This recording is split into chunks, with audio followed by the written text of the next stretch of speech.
In a small village during the height of the Renaissance, a crowd gathered to witness an event that sent shivers through the heart of intellectual freedom: the burning of forbidden books.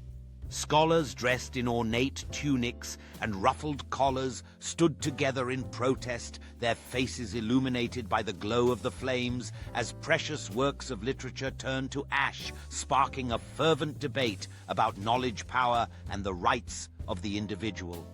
Among the sea of faces, a brave young woman stepped forward, her voice rising above the murmurs as she held a sign proclaiming, "Knowledge is freedom."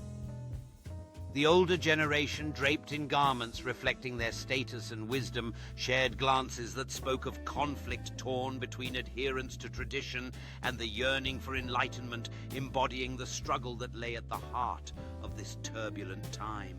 As the flames crackled and devoured the forbidden texts, the townspeople encircled the fire, some scowling in anger, while others gazed on with morbid curiosity, witnessing the destructive power wielded by those who sought to control knowledge.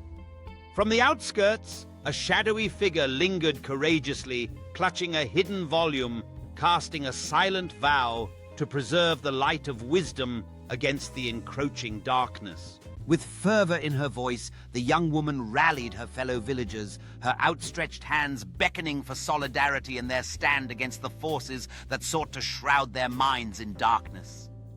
At that moment, the cloaked figure stepped into the light, raising the concealed book high above their head, igniting a spark of hope in the hearts of those around them, fostering a collective resolve to reclaim their right to knowledge. A palpable transformation swept through the crowd as the realization of their shared struggle took root, individuals nodding affirmatively, inspired by the young woman's unwavering spirit.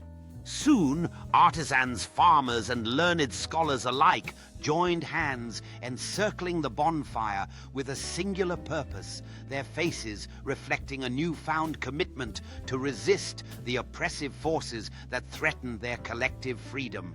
An electric energy surged through the gathering as chants of defiance erupted, resonating in harmony as the villagers united against the shadowy figures of oppression. With passion igniting their spirits, they raised their torches high, lighting up the cobblestone streets, transforming the night into a vivid display of resistance, each flickering flame a symbol of hope and courage.